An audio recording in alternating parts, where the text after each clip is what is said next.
Good morning. Welcome to Mobile Application Program of Ashram Academy.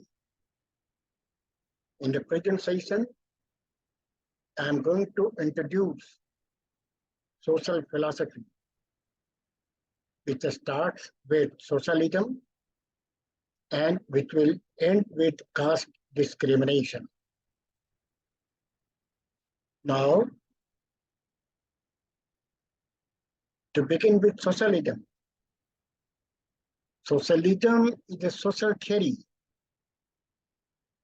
that aims to transfer the economic power from the hands of the capitalists to the hands of the public. Socialism has different forms. The first is utopian socialism. This form of socialism was developed by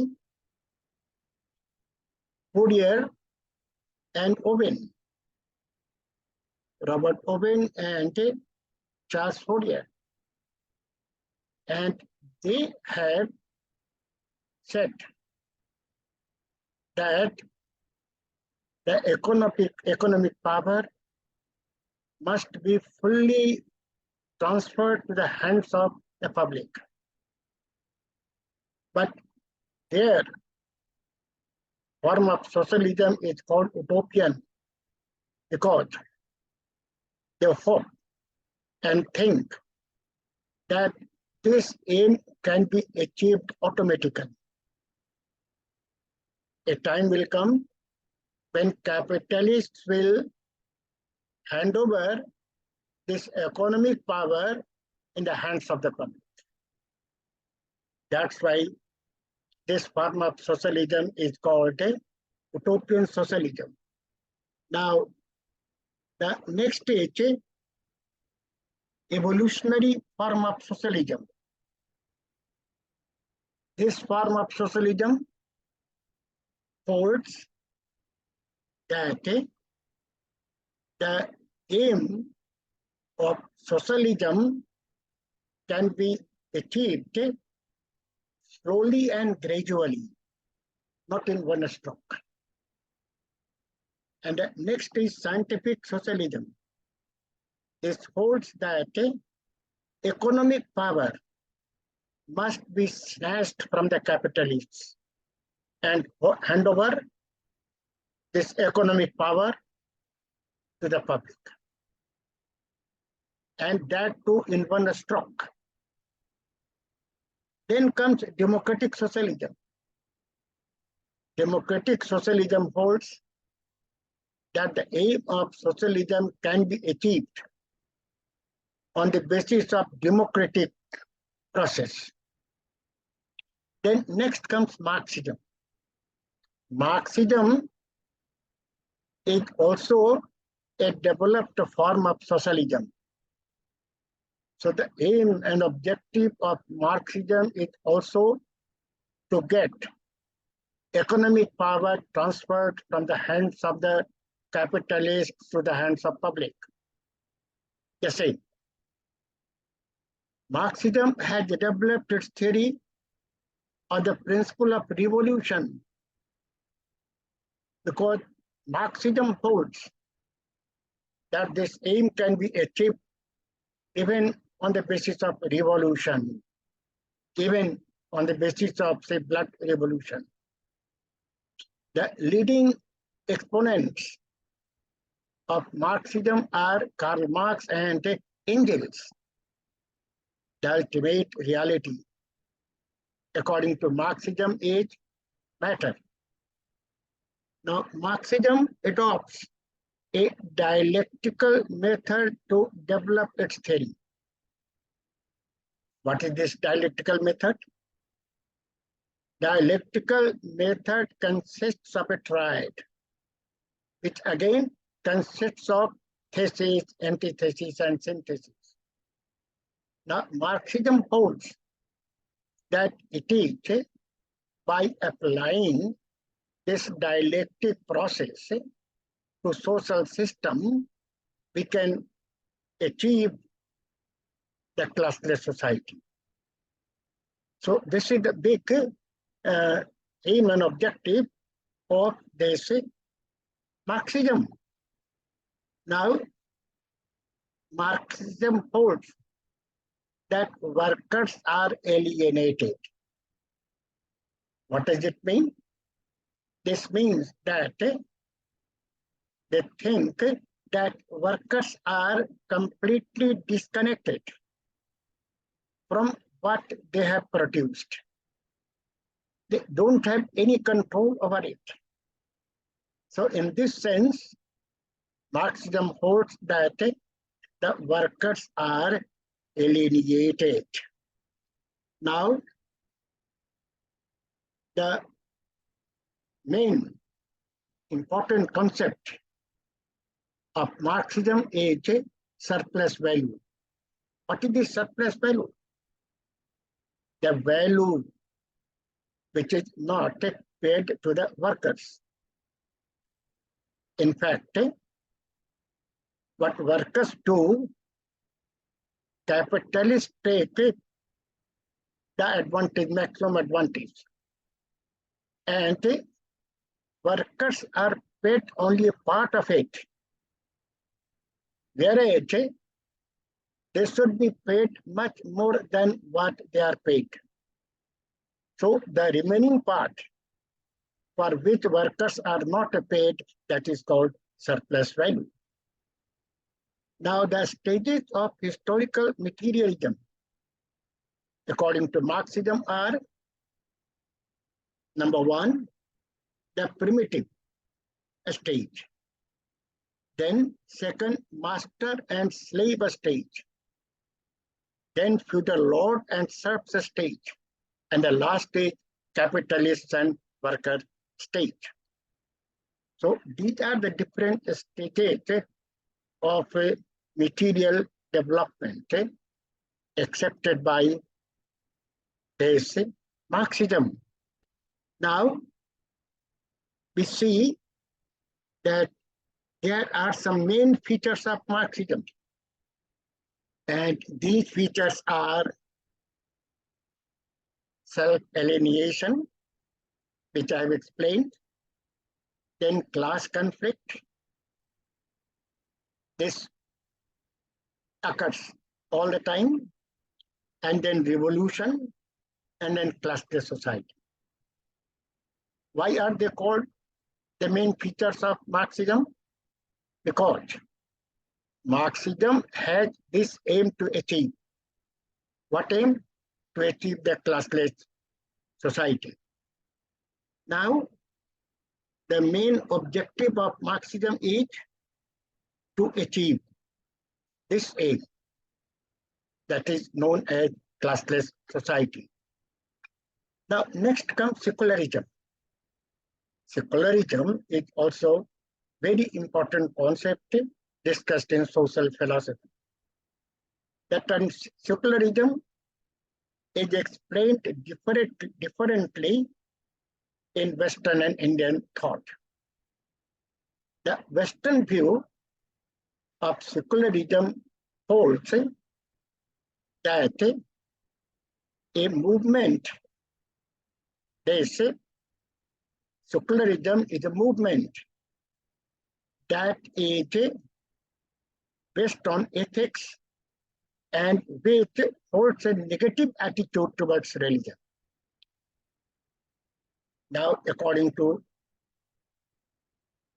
this Holyoake is an important thinker who developed the idea of the secularism. What he says that the main objective of Western secularism is to improve the situation of the man in which he is living. So, in the Western thought, secularism is developed in order to enrich the livelihood of human beings. This is the main objective. In other words, the aim is to serve the interest of man. This is what the Western thought tells. Indian secularism is defined as Sarva Dharma Samabhava, and which means equal respect for all religions. Sorry. Mahatma Gandhi also defines secularism as equal respect for all religions. Mahatma Gandhi holds that each religion is inspired by faith in God. Gandhi ji showed equal veneration towards all places of worship, though they may belong to different faiths. Because Mahatma Gandhi used to go to temple, Gurudwara, and even mosque. So the key concept of Gandhi secularism is toleration. He said that to hold secularism means to be tolerant. Then no propaganda, Gandhi said no propaganda can be allowed to be a preacher of any religion which reviles other members of other religion. Then comes multiculturalism, very important and contemporary concept of social philosophy. Now, multiculturalism is the phenomenon of multiple groups of cultures existing in one society, mainly due to the arrival of immigrants of different communities. It was just because of this that different cultures exist in one society. The core element of multiculturalism can best be understood neither as a political doctrine nor as a philosophical school. Rather, it is a perspective to view the life. This is what this multiculturalism is. The central insight of multiculturalism is that human beings are culturally embedded in one culture. But this does not mean that that human being cannot come out of his culture and appreciate the cultures of others. This is what human beings touch. So this is one side and one basis why multiculturalism can be supported and established. The second insight holds that different cultures just represent different aspects of human existence. So if there is one culture, then that will enrich and that will represent one aspect human existence. So if this multiculturalism is developed and accepted, then we can have different cultures in one society, and as a result, all aspects of man's existence can be developed. So the other cultures are needed to fulfill all aspects of human existence. The effect of multiculturalism is that the society in which multicultures exist becomes a prosperous society, a rich society. Then comes genocide, very important concept. It became very popular in 1948. Now, genocide is a term used to describe a violence to terminate some ethnic group or religious group of a country with an aim to destroy every member of it. Now, in 1948, say much earlier, that great Hitler gave the order to terminate and kill each and every Jew found at any place. That was the first very important case of this genocide. In 1948, the United Nations described or declared genocide as an international crime. ICC, International Criminal Court, ICC was established in 2002 and began sitting at the Hague without the participation of the US, China, and Russia. The stages of genocide are classification, symbolization, dehumanization, organization, polarization, preparation, extermination, and denial. These are the eight stages of genocide. Now comes mass violence. Mass violence may be defined as the instrumental use of violence by people who identify themselves as members of a group, and they commit violence to achieve their political or economic goals. To achieve. War is a violent mass.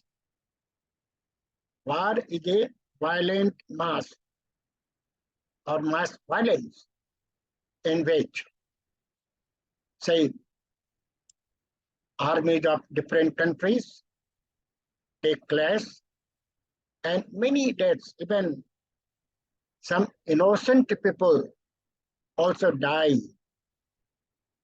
in the case of war. So this is sorry, this is also called a case of mass violence. Violent clashes and combat between the warring parties occur with some degree of control.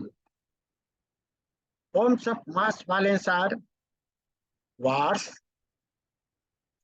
terrorism, a state perpetrate violence such as genocide, etc. Repression, disappearances, torture, and other abuses of human rights. Organized violence such as banditry and gang warfare. These are the different kinds of mass violence which takes place. Then there comes corruption, another concept. Now corruption occurs when organizations or individuals profit improperly through their position in an activity and thereby cause damage to the government. Now, corruption can be found in all countries, but corruption is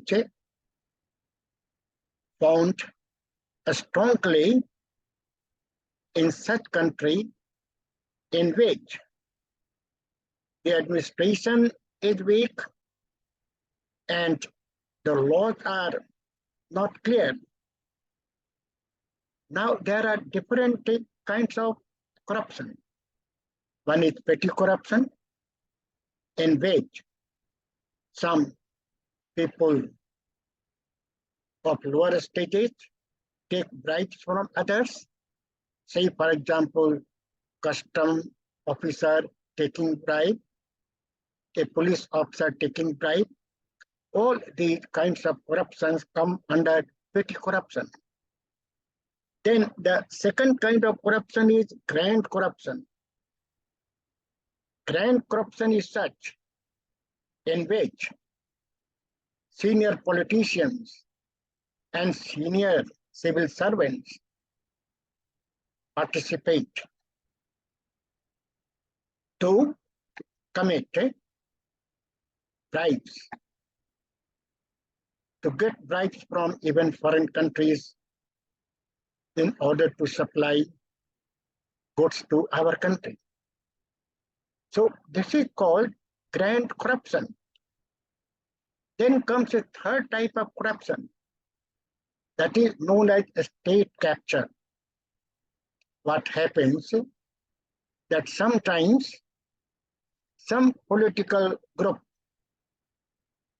or some capitalists dictate the government to make laws for their benefits. This is a case of state capture. Now, the forms of corruption are giving and receiving bribes. What are the forms of corruption? What type of act you will call an act of corruption? They are giving and receiving bribes. Then extortion, favoritism, and nepotism, embezzlement, fraud, conflicts of interest, and illegal support to political parties. These are called different kinds of corruption. Now the conflict of interest also becomes a corruption at certain stage. But you know, what is this conflict of interest? This arises when public officials come into conflict as to whether they should make decisions as per laws or as per their personal gains.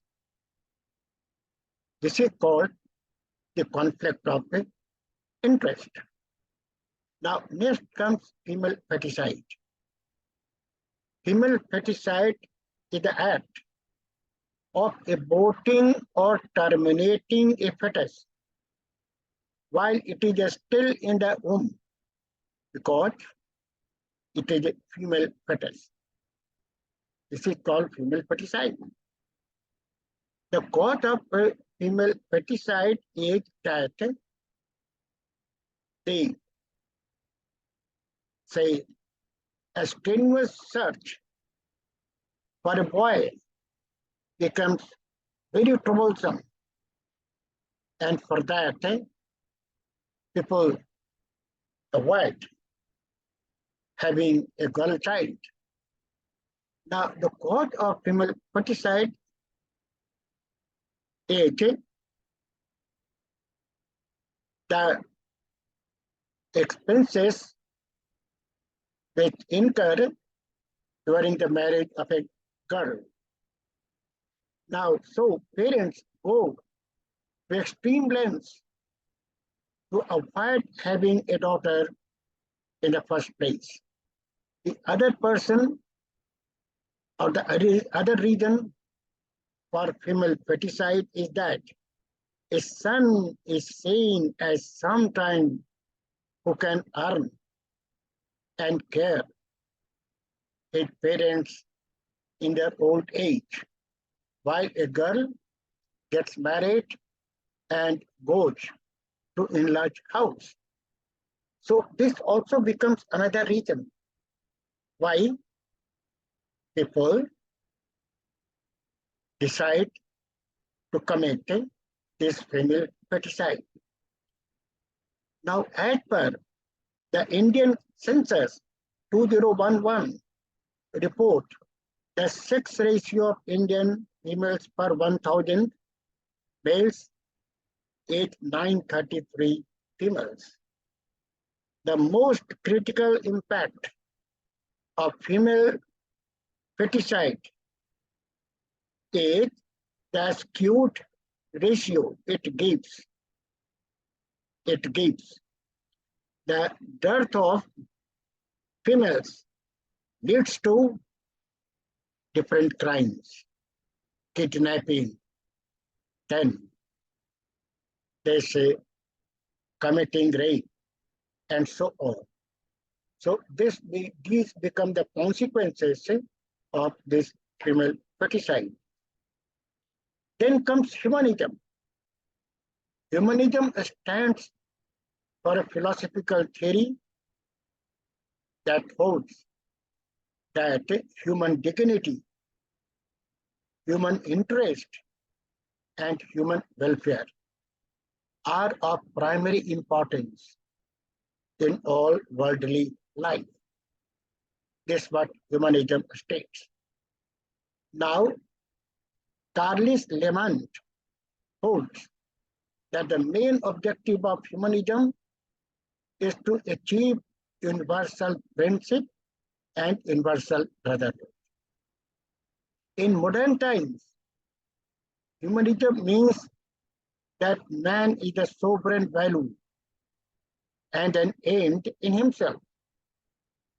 The main feature of humanism is that the solution to man's problems is of utmost importance. The main goal of humanism is to attain man's freedom, dignity, and welfare. Humanism does not accept the existence of God or any religion. It does not. Then humanism argues that belief in God makes God supreme and makes a man less important.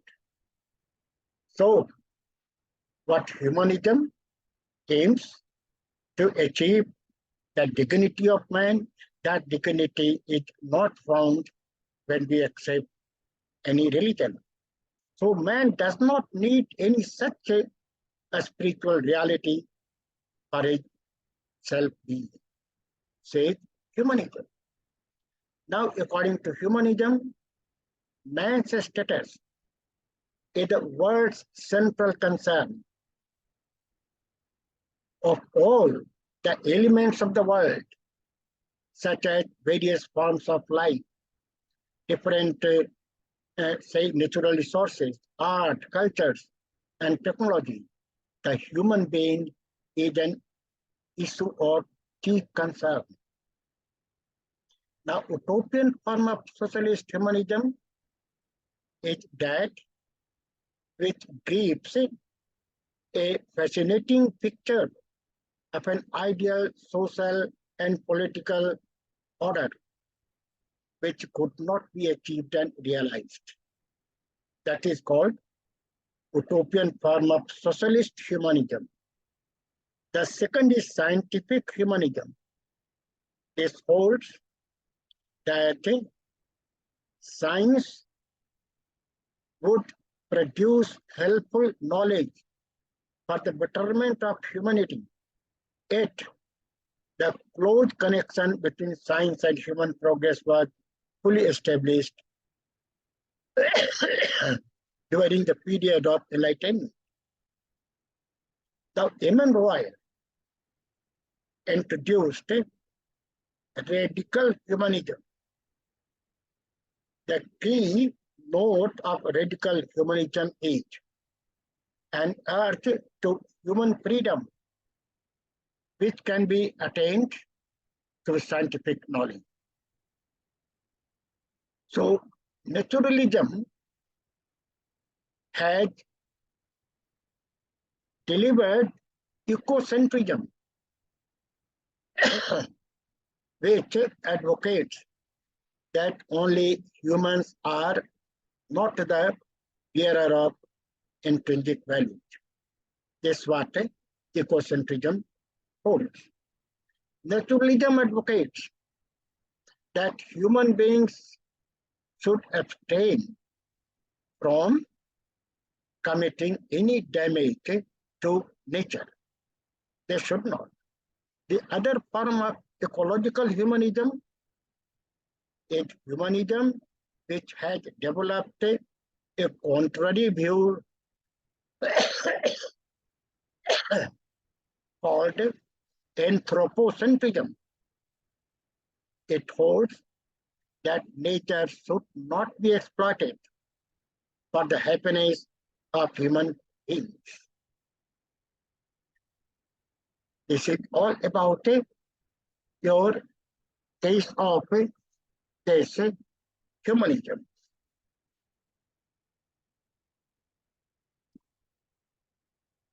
Now, next comes crime and punishment. The term crime denotes an unlawful act punishable by the state.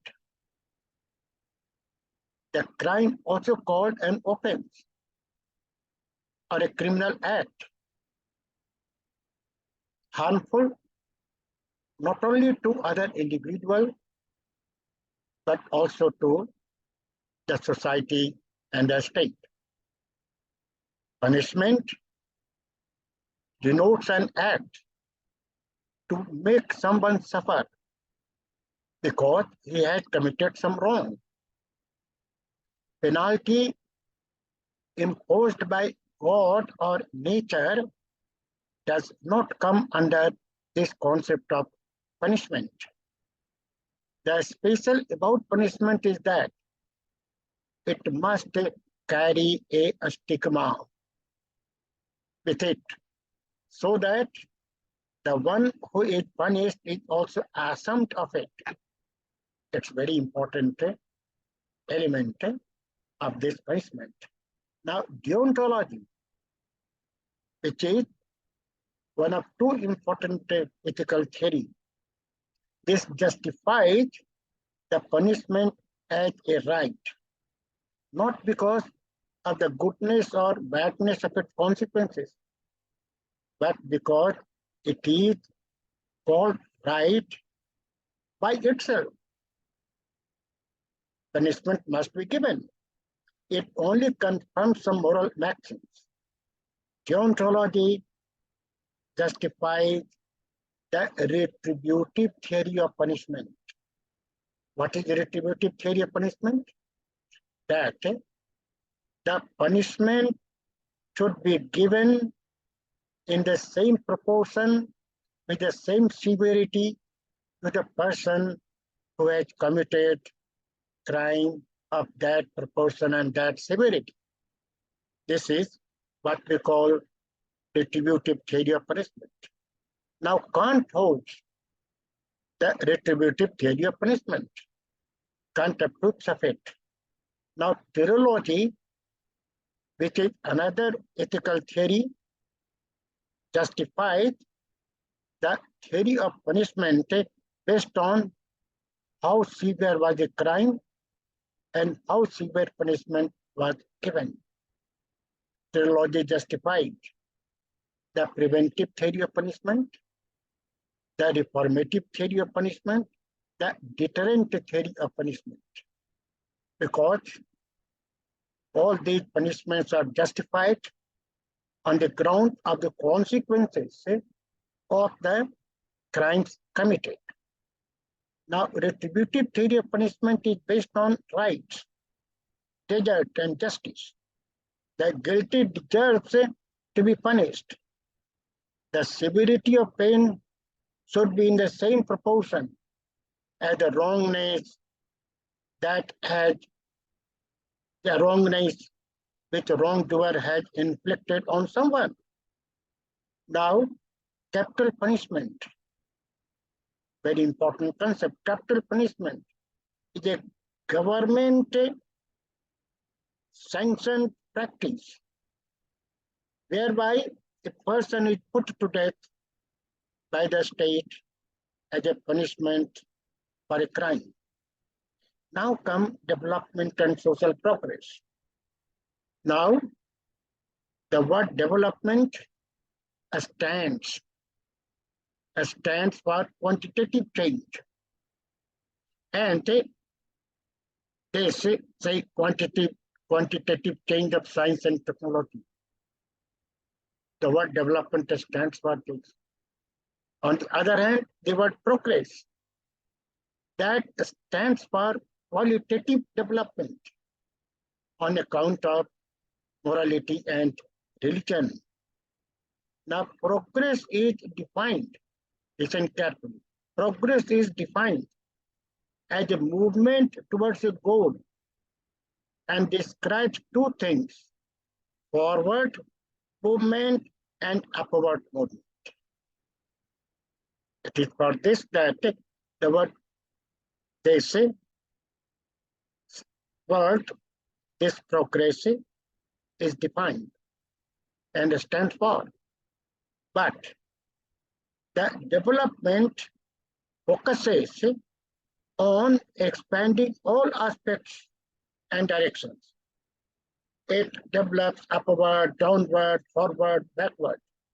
So the word development stands for all these kinds of, development. Then comes gender inequality. Gender inequality are products of convention and culture. Those inequalities can be questioned and removed wherever they are found objectionable. Gender equality means that men and women should have the equal power and equal opportunities for financial independence, education, and personal development. Both men and women should be given the equal opportunities for this. Now,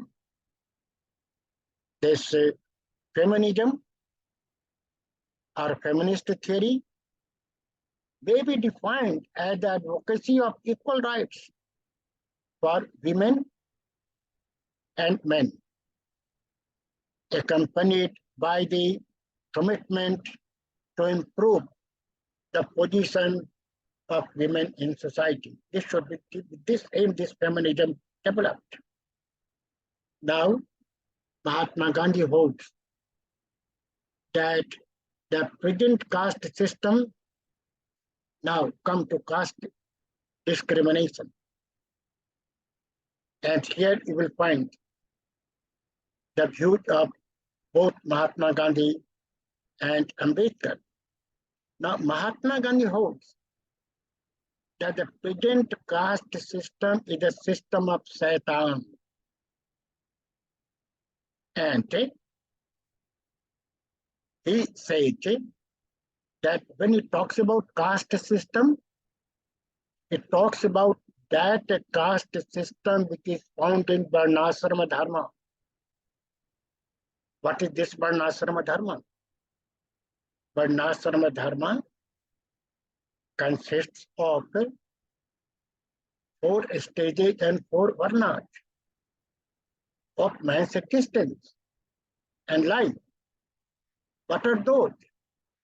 The 4 stages of one's existence are Brahmacharya, Garahastha, Vanaprastha, and Sannyas. And the 4 varnas are, say, Shudra, Kshatriya, Brahmin. These are the different varnas. So these, Brahmin, Kshatriya, Vaishya, and Shudra. These are the 4 varnas which are discussed in Varnashrama Dharma.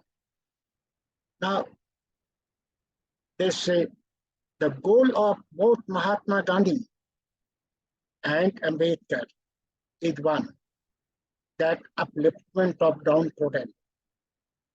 But Gandhi said that this objective can be achieved even in being in the same caste. No issue to change the caste. But Ambedkar said that no, this can be achieved when the caste barrier is broken and when intercaste marriage is developed. So these are the two different views adopted and developed by both Mahatma Gandhi and Ambedkar. But we find today the views of both have become important and prominent. Today, it is not the case that some job is given to the person of a particular caste. Anybody of any caste can have any job whatsoever. So, this is the aim which both Gandhi and Ambedkar thought of is being achieved. So, with this, the sixth unit of social philosophy is completed. And now I am going to close this presentation. Thanks.